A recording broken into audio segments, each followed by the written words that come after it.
Hello everyone, and welcome to Modeling with Linear Functions. Let's read number 1. The graph shows the distance asteroid 2012 DA14 travels in x seconds. Write an equation of the line and interpret the slope. So whenever you are asked to write the equation of a line, you're going to hear me say this a million times.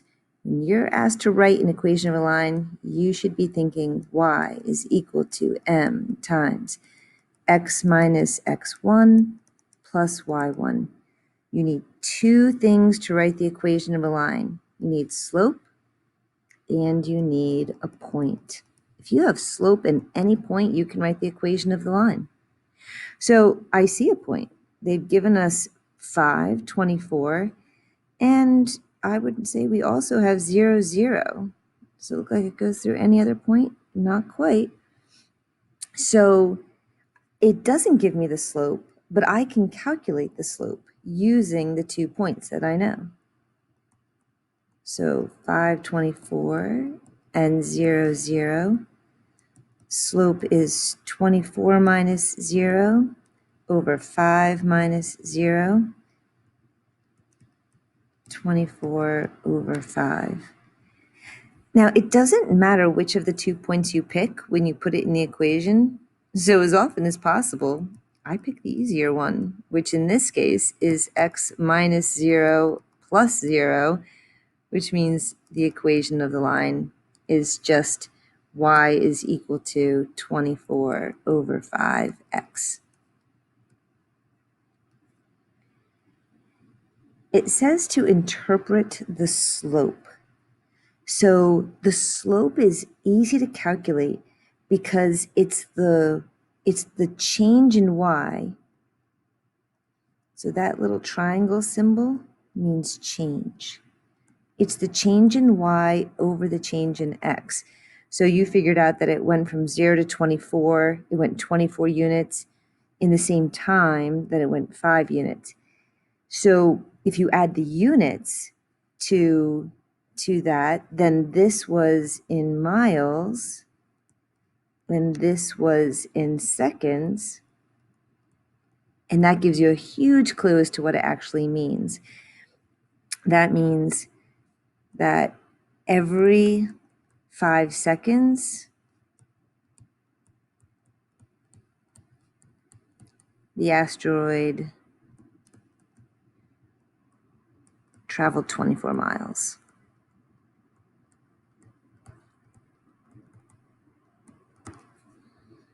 Okay. Part 2 says, the asteroid came within 17,200 miles of Earth in February 2013. How long does it take the asteroid to travel that distance? So the question is, what did they give you, the x or the y? So remember, miles refers to the y, and they want to know how long. That's time. Time is given in terms of x. So I can use my equation to say 17,200 miles is 24 over 5x. Now you have a calculator, so you can just divide both sides by 24 fifths. That's going to work if you know how to type it into your calculator.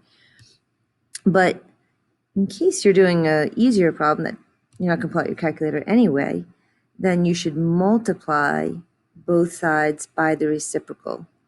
And the reason that we do this is because if you're dividing by 5, you can undo it by multiplication. And if you're multiplying by 24, you can undo it by division. Great.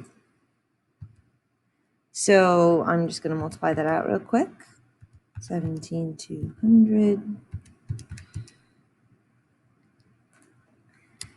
And I get x is equal to 3,583.3 repeating, which is a third. And what is the unit? Seconds. So That's not really very helpful to us. So let's practice our conversions. If you have 3,500, and it said about, so I'm just going to go ahead and leave off the 1/3 of a second. So this is in seconds. So in order to convert it, I want to get rid of the seconds. So if it's being a second on top and I put a second on the bottom, I can convert it. Let's change it to minutes. 1 minute. That is not wanting to write for me. Give me 1 second there. 1 minute and 60 seconds. So this will cancel. That's the conversion factor. 1 minute is the same as 60 seconds. So if I do that math, I get 59.7 minutes. In other words, pretty much an hour. Good. Let's do number 2. The graph shows the remaining balance Y on a car loan after making X monthly payments. So again, whenever it says write the equation of the line, you should be thinking, I need point and any slope. X minus x1 plus y1.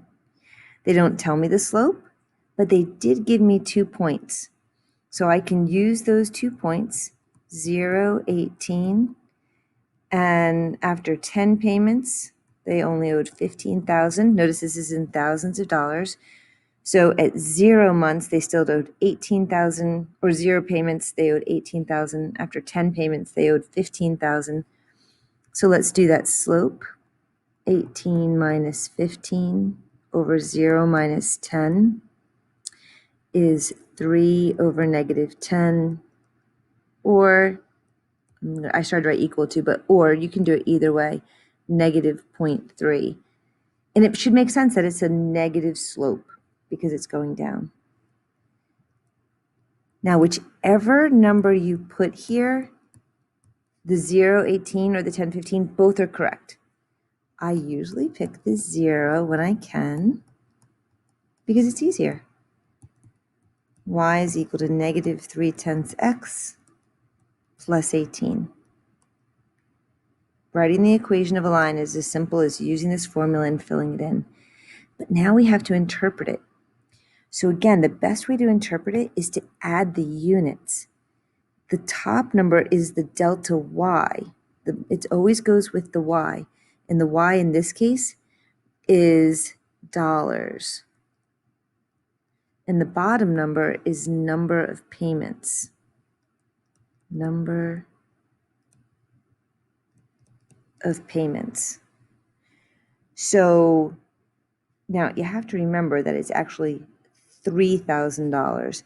So what this slope is telling you is that negative 3, it's going down $3,000 for every 10 payments. That's not that useful.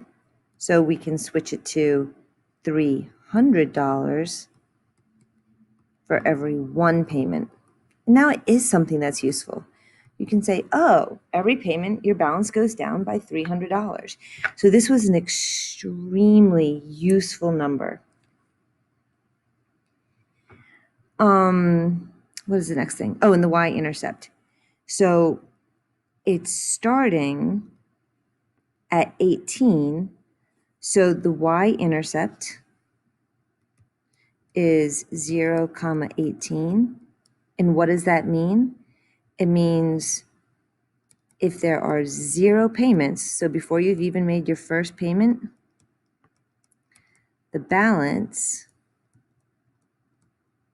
is, and be careful, it's not 18, it's 18,000. You're always going to have to be checking those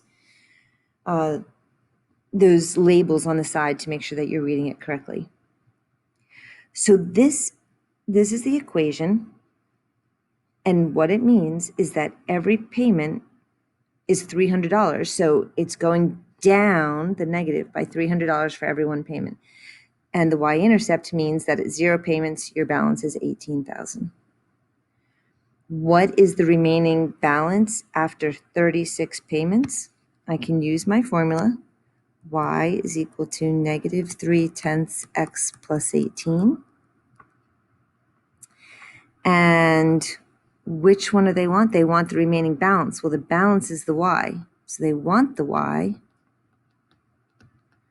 when you know that you've made 36 payments. Good. So you can calculate that. Math.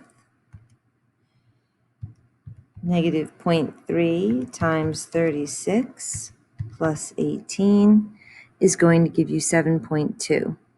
If you box that answer there, it's going to be wrong. You must convert it to the correct units. Don't forget that step. Oh, the balance is 7.2. What, $7.20? No, $7,000. $7,200. That's the balance. After you've made the 36 payments. One more little note on this is if you had chosen the other formula, the other point, x minus 10 plus 15, I would have also accepted this answer. Okay? Also good. Good. Let's do the next one. The prom venues charge a rental fee plus a fee per student. The table shows the total cost for different numbers of students at Lakeside Inn. So let's stop there, okay? We're just going to do this first one. So they didn't give a formula, and I would say most resorts wouldn't. They would just sit there and say, okay, if you're going to have this many, then this is the cost. If you have this many people, this is the cost. But we're going to convert it to a formula because that would be easier. So I need two things, slope and a point. So I can calculate the slope. It doesn't matter which two things you pick. I'm just going to pick these two. Shouldn't matter. So 2,700 minus 1,500. And I picked these two because the 200 minus the 100 on the bottom seemed like a good choice for making my life easy. So on top, I'm going to get 1,200. On the bottom, I get 100. That cancels. So it's 12. Y is equal to 12. Now again, let's put the units in. This is the dollars, and this is the number of students. So even though this question doesn't ask you to interpret it, let's interpret it. It's $12 per student. I can use any of the points that I want to. So I'm going to use the one with the nice easy 100. That seems like a good number. Plus 1,500. Now, if you stopped and you boxed this there, this is okay. I'm fine with that. But it's also okay to multiply it out, to sit there and say 12x minus 1,200 plus 1,500, y is equal to 12x plus 300. Okay? Both these answers are acceptable.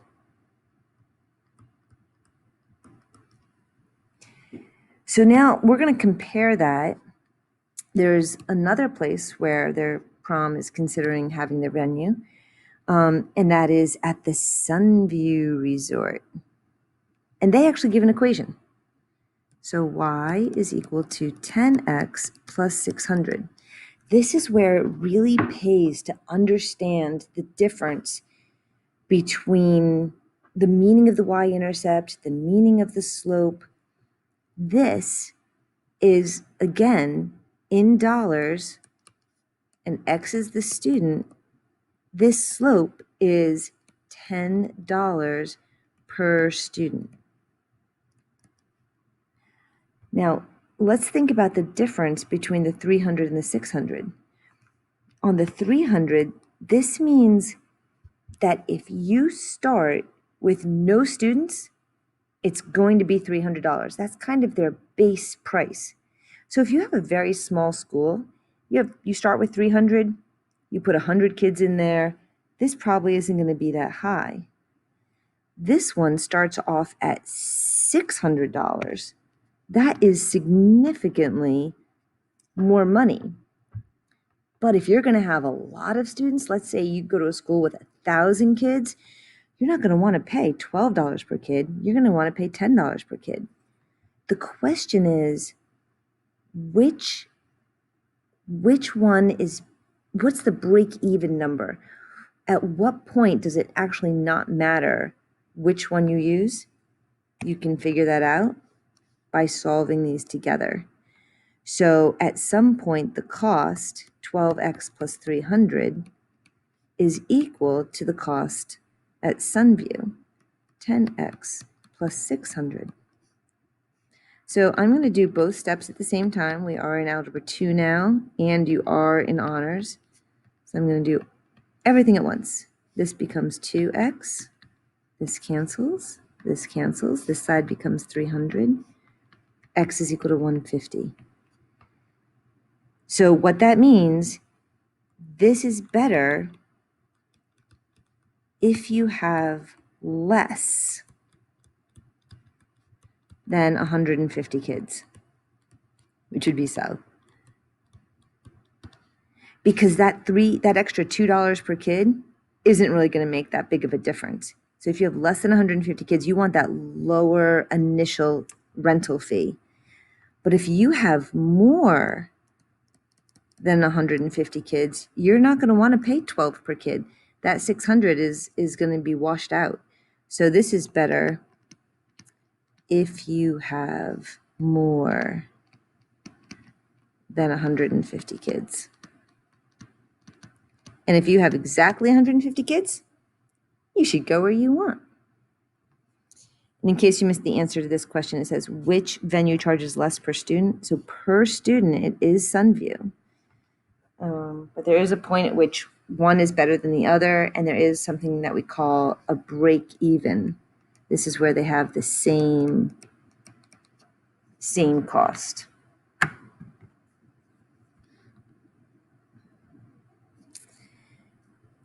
Number 4, Maple Ridge. So now we have a third possibility.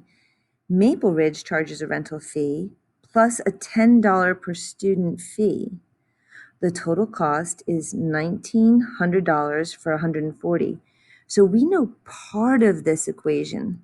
We know it's y is equal to 10x plus something. We know that there's some kind of a startup fee, but they didn't tell us what it was.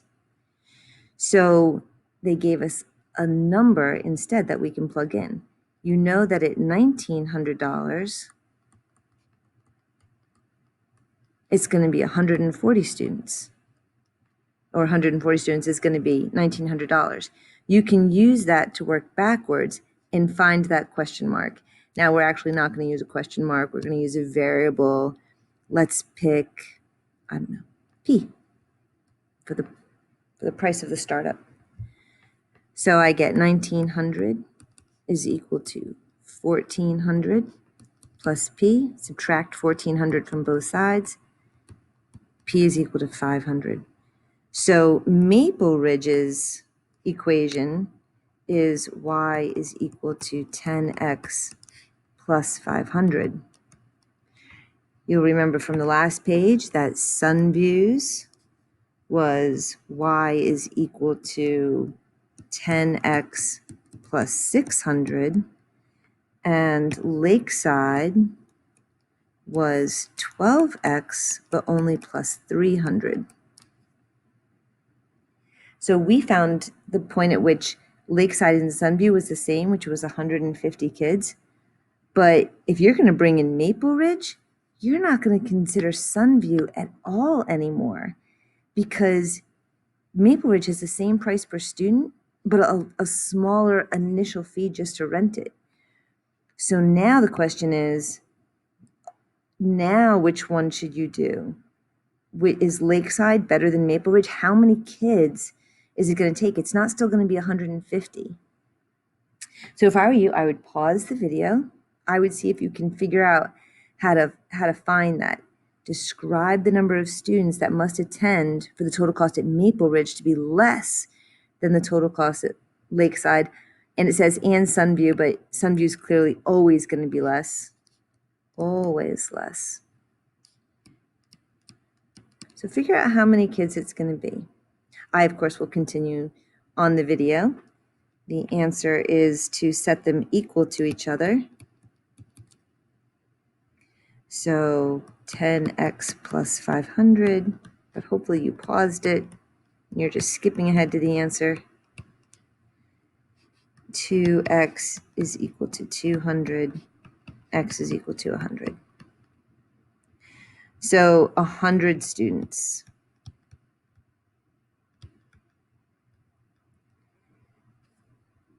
The cost is the same for Lakeside and Maple Ridge. And it's going to be really important to me that you make your answers clear and that you answer the question. The question says, describe the number of students that must attend for the total cost at Maple Ridge to be less. So if there are more than 100 students, Maple Ridge is your best bet. But I expect you to write that on a test or a quiz. You need to write out what you're trying to tell me. Maple Ridge is the best choice.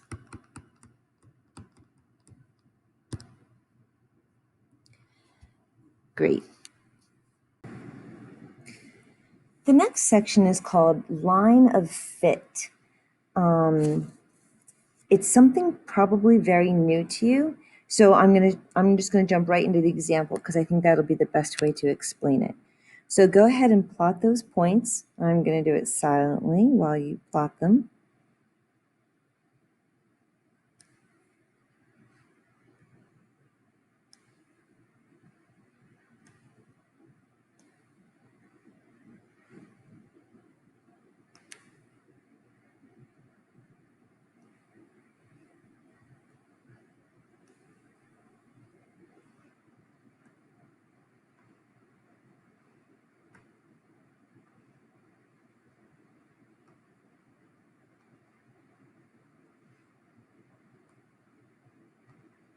Okay, I've got all my points on there.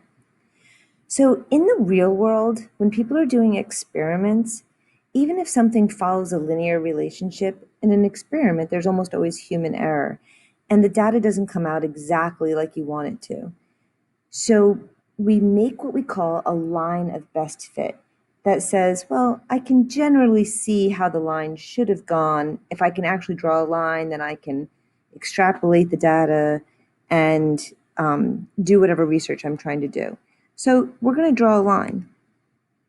The biggest mistake kids make is trying to go through as many points as possible. You don't necessarily have to go through a lot of points. In fact, I could draw a line that misses almost all the points. Here's the goal. The goal is that the distance, the perpendicular distance of all the points above the line should be about the same as the perpendicular distances of all the points below. So these two kind of balance each other out, right? And then maybe this little one's the same as this little one. And yeah, maybe those three balance out that one. So this is saying, I know that I don't have a lot of data points on the line, but I think that this is a pretty good line. Okay, so go ahead and try and draw yours on your own. I'm going to take away my little squiggles and lines there. It does not have to be perfect. It has to be yours. Yours might be different than mine, and that's okay. So once you draw your line, you have to look for a point that your line went through. So, for example, mine didn't go through this point right here, but mine almost perfectly went through that point right there, okay? Now, I cannot say it also went through this one, because if I say it went through this one, it would have all, then I'm deciding as a slope of 1/2, which it clearly does not. So I've got to find another one that it pretty much goes through. So I kind of missed this one down here, but it's my graph also took a little turn upward. So I'm going to do a tricky thing. I'm going to, oops, that didn't work.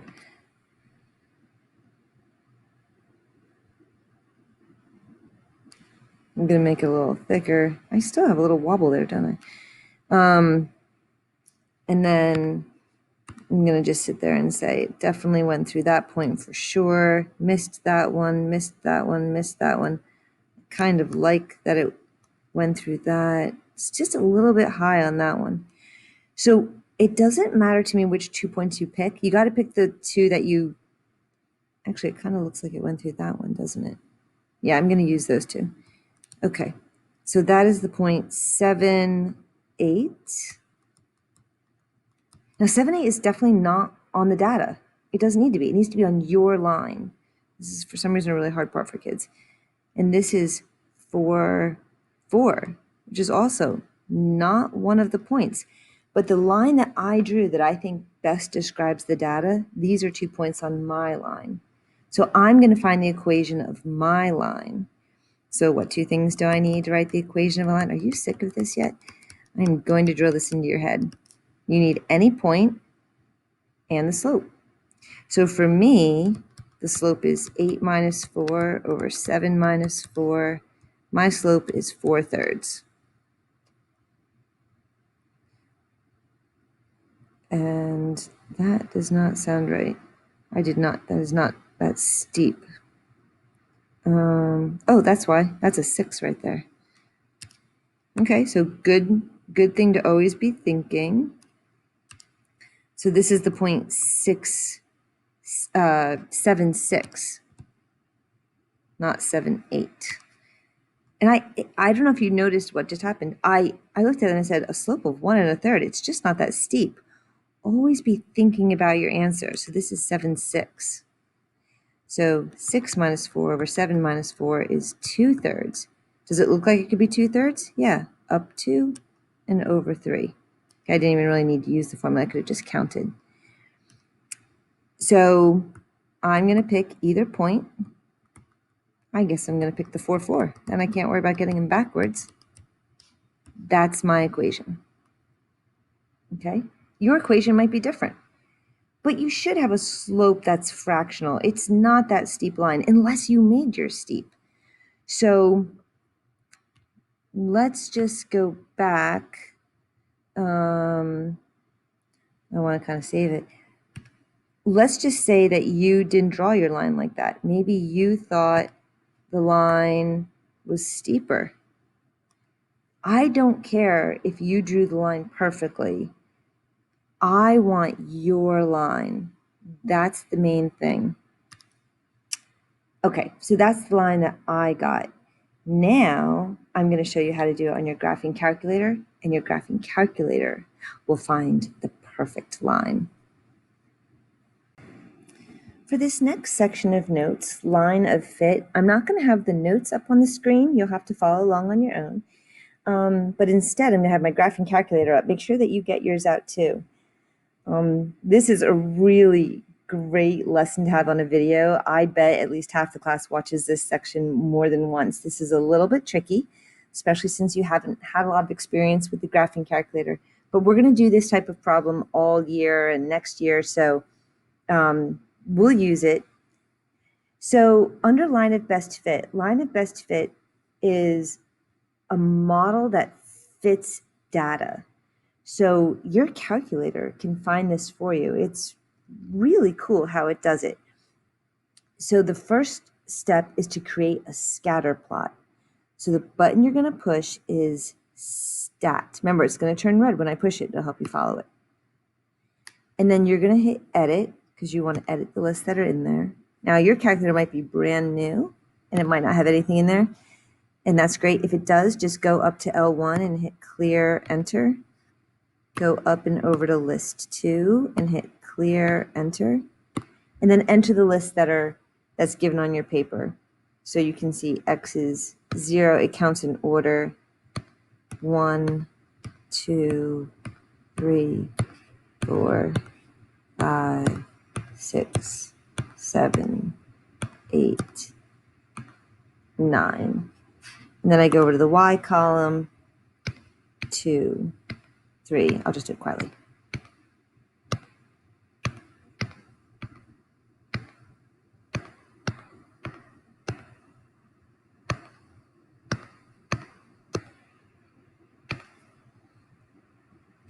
Once you have all your data in, I'm going to show you how your calculator can actually plot points. It's very cool.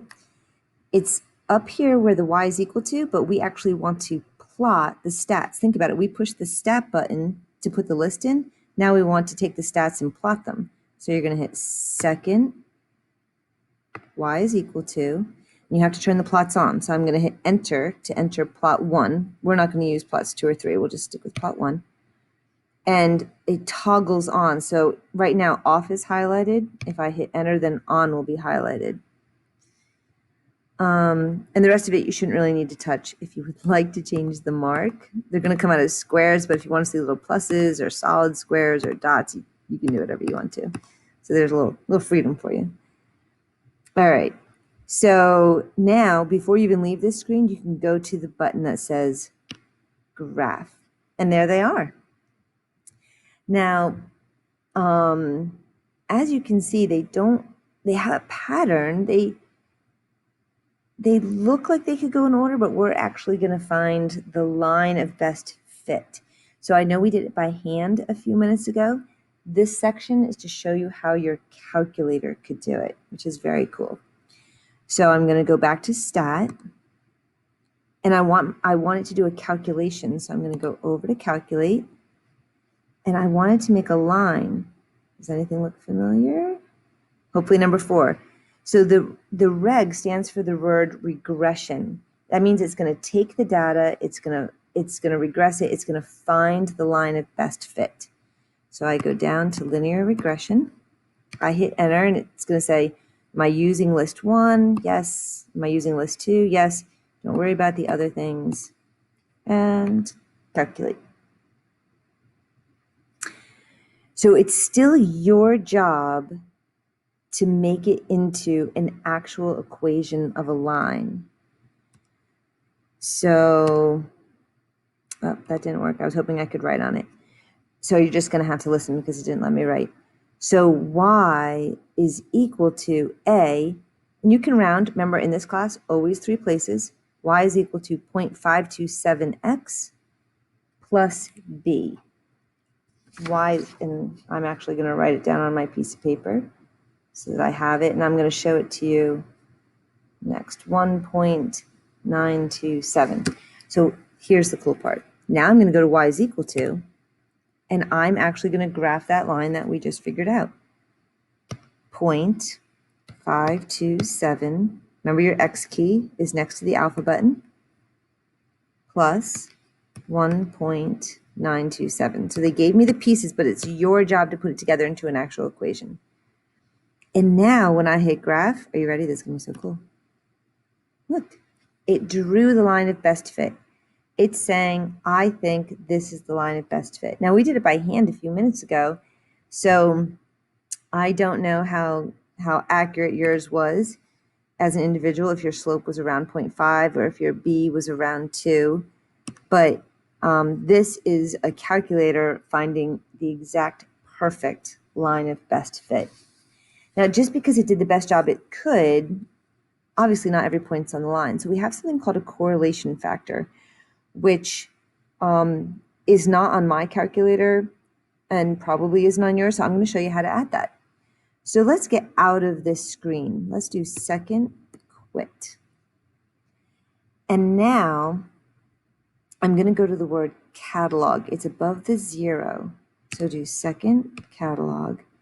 And you're going to want to keep going down until you get to, it's very long, until you get to diagnostics. I'm almost there. Luckily, it starts with the letter D. There it is. So when you get to diagnostic on, just hit enter and then enter again. Now it's going to add something to my statistical analysis. I go back to stat. And now, by the way, it's on there for good, so you don't have to worry about doing that a second time. Calculate. I'm going to do my linear regression again. I'm going to calculate. And look, it's added something. It's added R. So the closer to 1 you are, the better the R is. So this R is 0.82. That means that the data, that the line is pretty good. You can almost think of it as it's 80% correct. It's not a perfect line.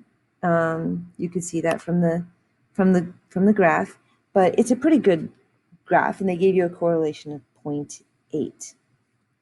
So that's how you're going to do that on the calculator. And you're going to have a couple more examples to practice on, but you might want to rewatch this video for all the steps again. You will have to do it on a quiz and a test, so make sure you've got these steps memorized. So we just did the regression feature on your calculator to determine whether or not the line of best fit had a high level of accuracy. When we did that, I think we got 0.82, and it was a positive number. So it's always positive when the slope is positive. So for example, on this one would have a positive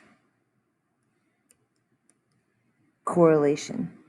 Look for one that you think would have a negative correlation. Hopefully you said this one, negative. This one, negative. I'm kind of drawing a really loose line of best fit here. This one would be a positive correlation. I would say this one would be negative.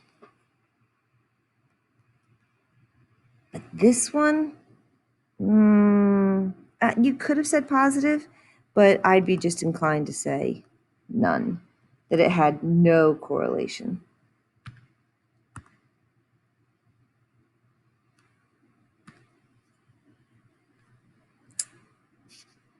Okay. Next two. Determine whether the data shows a linear relationship. If so, write an equation of a line of best fit. So I want to go back to the calculator and show you how to graph these on the graphing calculator. And this time we're going to talk about changing the window. So this is going to give us another chance to try a problem with new data. So I go back to stat, edit. Now remember, these are the lists from the last problem. So I'm going to hit clear, enter. I'm going to go up and hit clear, enter. And I'm going to enter the new data. So my data is 9, enter, 13, enter, 18, enter, 22, enter, and 23. And on my next column, 3, 5, 7, 10, and 11. So you may remember, you don't have to turn the plots on this time. So last time we went from second to stat plot, and we turned them on, but they're already on. So you can go straight to graph. Okay, this is a disaster, right? You might think so. A couple things. Number one, you still have your y is equal to there. You can get rid of that because that line is for a different problem. But even when you go back to graph, you can only see one of your points. This is where domain and range become so important. Domain is all the things that x can be. So we're going to change our window. Here's the word window next to y is equal to. Look at the data of the months. The months only went from month 9 to month 23. Now I tend not to start at month 9. I would start at month 0. But I need to get up to about 25. I like to be able to see bigger than just the actual data points. The scale means you're going to count by ones. You can just leave the scale alone for now. What's the minimum y? Well, the shortest the hair length is 3, but again, I usually just start at 0 so I can get a broader view. And the longest the hair is 11. So in order for me to see that data point, I'm going to have to go at least to 11. I'm going to go to 15. And again, you can just ignore the rest of it. Now when you hit graph, there it goes. Does it look like a linear relationship? I would say it looks pretty linear. Let's run the regression. I hit stat, calculate, down to linear regression. I'm going a little fast, but you can watch it more than once if you want to. I go to calculate, I hit enter, and there, it's given it to me here. So A is equal to 0.556. Remember, you need 3 decimal places. And B is negative 2.5, and we're going to round that 7 to 8. You need 3 decimal places. And look at that R, 0.99. That's a really good correlation. So I'm going to transfer that information here. So 0.556x minus 2.258. And now when I graph it, it's going to show me that line. Oh, unless I did something wrong. Y is equal to, oh, I see it. I have a little 0 in there. I'm going to delete that 0. And look at that. It definitely looks linear. And now it says on your notes, estimate y when x is 15 and explain the meaning. So your calculator will do this for you. So many cool calculator features today. So I'm going to hit second, calculate. See that calc above the trace? It means I want to do a calculation for me. And I want it to find the value, number 1. And it'll say, what x would you like? It's so nice. I say, I would like to know what the y value is when x is 15. And it says, I can tell you. X is 6.02. And what does that mean in context? Well, remember, x is months. So after 15 months, y is hair length. The hair length should be 6.082, or about 6 inches long. And that's how you would do that on your calculator. All right, we're going to go straight into the second one. This is going to be your third time seeing this. Stat, edit. Again, I have to clear these lists. Clear, enter. Clear, enter. If you're just letting me do these for you, and you are not doing these on your own calculator, every year somebody does that. Not just when we have videos, but even in class, you're not going to be able to do this on a quiz. It's going to be a timed quiz. You're going to have to remember the buttons, everything that you have to push. 112, 94, 100, 132, and 87. Right now, I look at my 2 columns, I'm like, they didn't line up. So unfortunately, I did 8 twice. So I have a little extra work to do. 8.5, 10, 13, and 0. We're going to include that one. Clear. I don't know if it'll let me clear it. Clear. Enter. All right, the 0 is staying. It's not going to affect anything. Okay, so again, I don't need to turn my stat plots on. They're already on. I hit graph. Ooh, see, it doesn't like that. Doesn't like that 0, does it? Stat. Enter.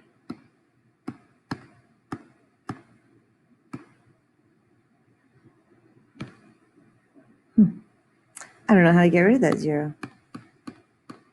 That's a shame. Clear. Enter. This is the only thing I can think of. 6. Enter. 8. Enter.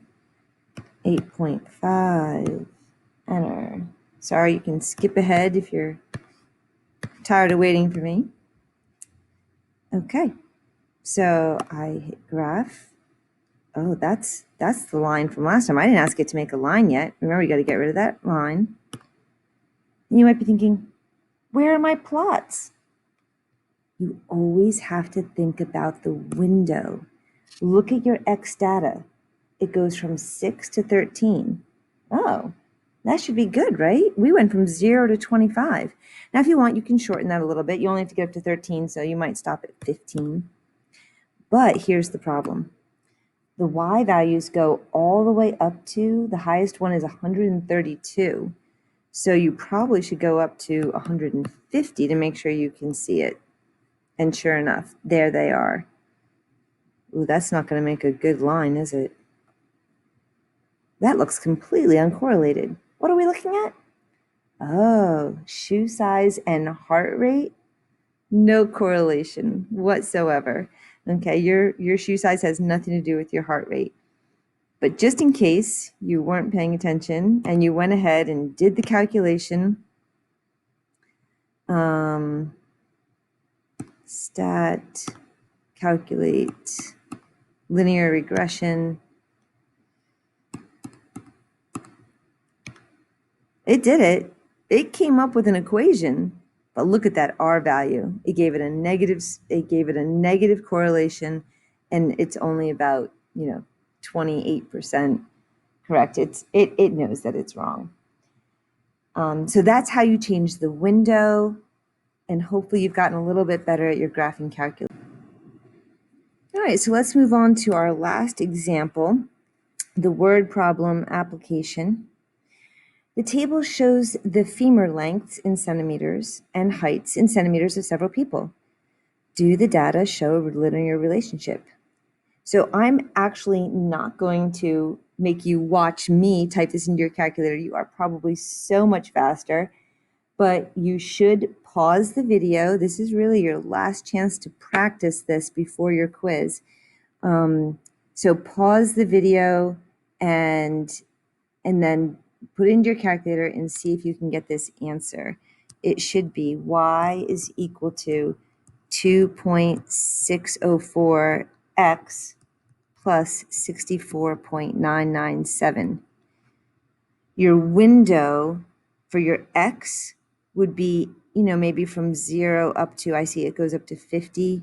Your window for your y, if you start at 0 up to 200. Remember, if you don't have 3 decimal places, I will take off on a test or a quiz. If so, write an equation of line of best fit. We did that, and use it to estimate the height of a person. So keep in mind, this one is the height, and this one is the femur length. So if you have a femur that is 35 centimeters long, you can find the height. You can plug it into this equation. So in addition to being able to do line of best fit, you do have to be able to actually apply it to something. 156 centimeters approximately. All right, so this last section, actually I just realized that I think did it say, to estimate the height of a person. That's why I wrote approximately. Normally you would give your answer in 3 decimal places, all right? But since it said, estimate the height of a person whose femur is 35, it's not going to be exactly a certain number of centimeters. It's going to be somewhere around 156. Okay, so this is a section that is new because sections 1 and 2, I didn't exactly use the book notes. But going forward for the rest of the year, there's always going to be this thing called extra practice. A lot of kids like to save this for before the test, but you'll see that it's a chance for you to practice the things that we've learned. The answers are at the end. So you can go ahead and do those if you want to, or save them before a test, or never do them at all. It's totally for you, and that's why the answers are already on there.